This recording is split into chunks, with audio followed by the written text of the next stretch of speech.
In this video, I'm going to talk about why people tend to return to neglectful partners, even though it seems irrational to do so.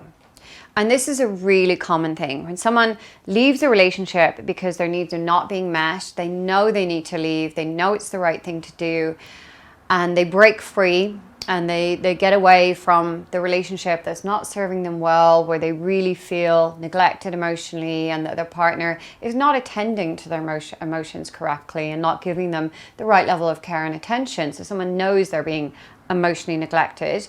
They break free, they know they've done the right thing logically, they feel quite good about that step, they feel quite proud of themselves. However, at this point, that individual is at a very high risk of returning to the neglectful relationship, despite all logic that they know very well, despite them knowing that they weren't happy, despite them knowing that they were in a painful position with their neglectful partner. They tried to negotiate things different, they tried to ask for their needs to be met, and this was just all met with a blank.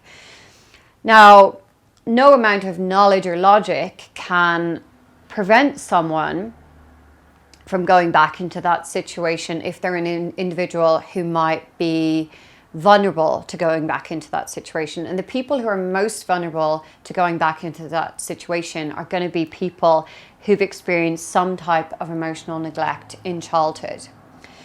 So when someone has experienced emotional neglect in childhood, they will have been cared for by parents or caregivers who didn't consistently attend to their emotional needs on a regular basis. So here is where we see inconsistent caregiving. Now, this can be very confusing for people because they might have actually received a lot from their parents. The parents might have given them a lot. They might have actually attended to them emotionally at times and did the right thing at times and helped them feel a lot better with their emotions. But then at other times, the parents would have been completely dismissive, not recognizing their child's feelings, not attending to their child's feelings, not saying the right thing at the right time that helped comfort and soothe the child. And often people who've experienced childhood emotional neglect will have had a very confusing upbringing of sometimes they had very good caregiving and sometimes they were completely emotionally neglected. It doesn't have to be that it was all of the time they experienced this. However, these individuals will have experienced childhood emotional neglect, times when their emotions were not attended to in an appropriate way, far too many times than is good for them. So that leaves them having had a lot of very painful experiences in childhood where they were left feeling very bad, very uncomfortable, in high levels of distress, depressed, anxious, ashamed. They might have been punished, or they might have been made feel very bad about some of the behavior and then left with very shameful feelings, or the words of their parents might have caused them a lot of distress. This doesn't have to be an environment where there was verbal abuse and chaos in the home, although that might have been the case as well. I think sometimes the most confusing upbringings for people were when actually they were cared for relatively well, but their emotions were not actually cared for very well at all. So when someone has had this experience of regular times in their childhood where they were left feeling a lot of emotional pain and they had nowhere to go with this pain, no reliable source of comfort, they had no parent that they could consistently know that they could be open with about their emotions, that they would receive what they need, whether it be a hug or some words of reassurance, or a place where actually they could just confide in that adult and know that it was safe and that their feelings would not be dismissed. And also that feelings were being picked up on, that a parent could realize when their child was sad. So when people have had this painful experience of childhood emotional neglect, when they experience this in an intimate relationship in adulthood, and they know they're experiencing pain in the relationship, they know they're being neglected emotionally, they will often have enough knowledge and insight to leave that relationship. However, they then have to deal with some very difficult feelings of feeling neglected, feeling abandoned, and they have to then sit with that distress And sitting with that distress is a very uncomfortable thing.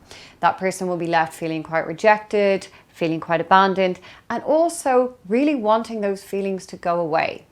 So when someone wants those feelings to go away because it's very uncomfortable for them, they'll dwell on it, they'll overthink what went wrong in that relationship, and they might focus on the good times in that relationship. Because when a partner is emotionally neglectful, they're actually attentive at times, because you can't sustain a relationship if you're just really unavailable, full stop.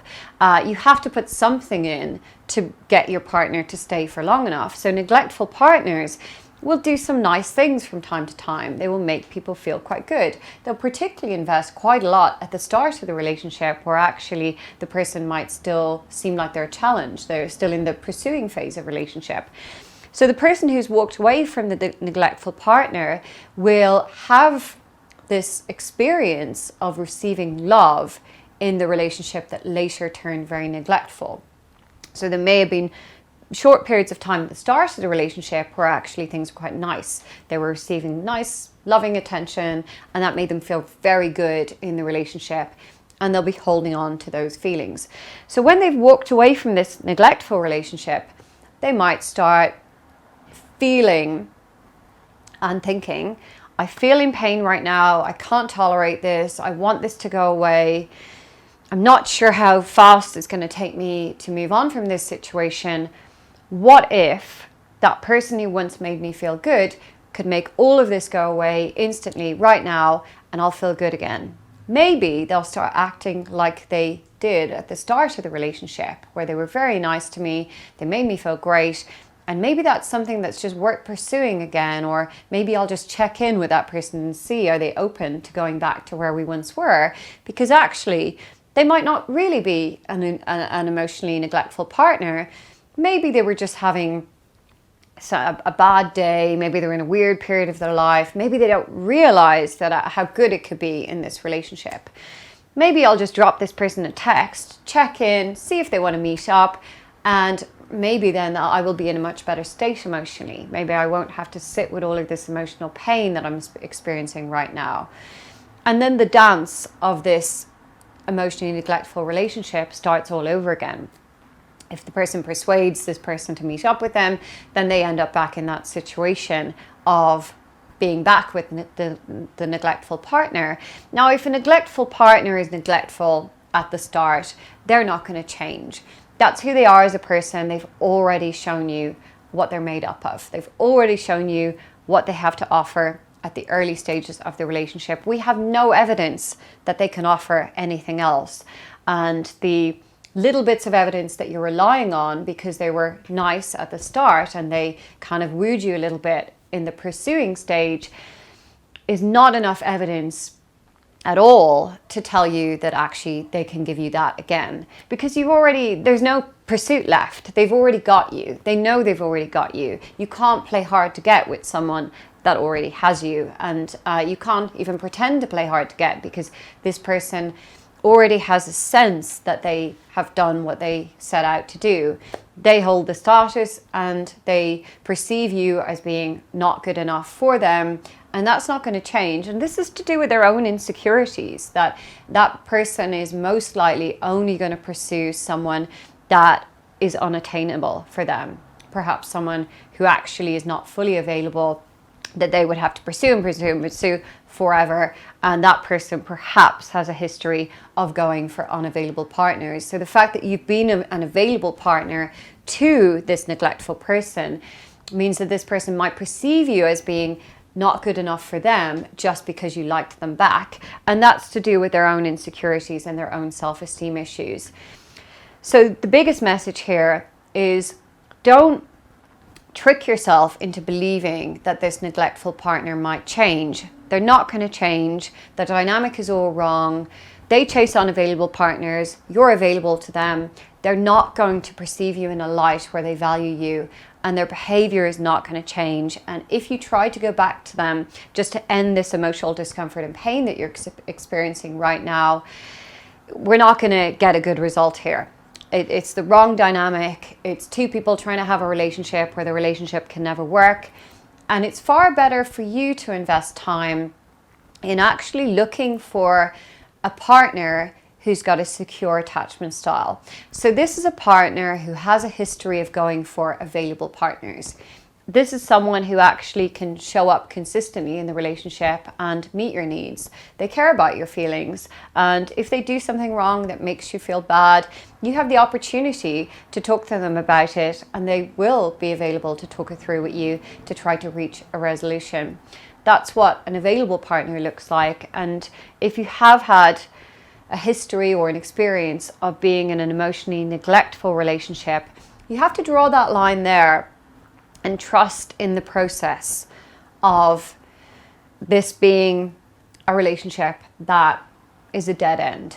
You can't go back and receive further neglect in that relationship. It's just really going to hurt.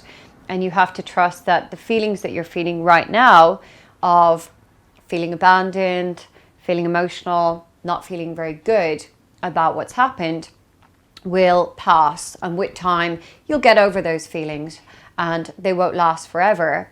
And if you're at that risky time right now of messaging an ex, reaching out to someone who rejected you or wasn't caring enough to you, that you either walked away from or had no option to walk away from, or maybe they broke up with you, whatever the situation might be, if you experienced neglect in a relationship, you have to make that decision to draw the line now and not chase that relationship again, not chase the love that you once experienced, because that's where a kind of love addiction takes place.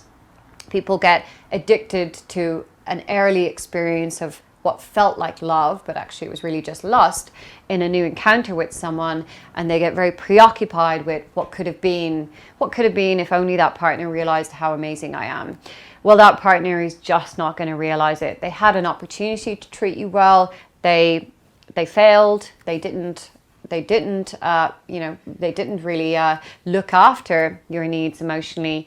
And let's not repeat what you've had to experience in childhood. It was very painful for you back then in childhood, and it's very painful for you now. But you do have a choice in your behavior.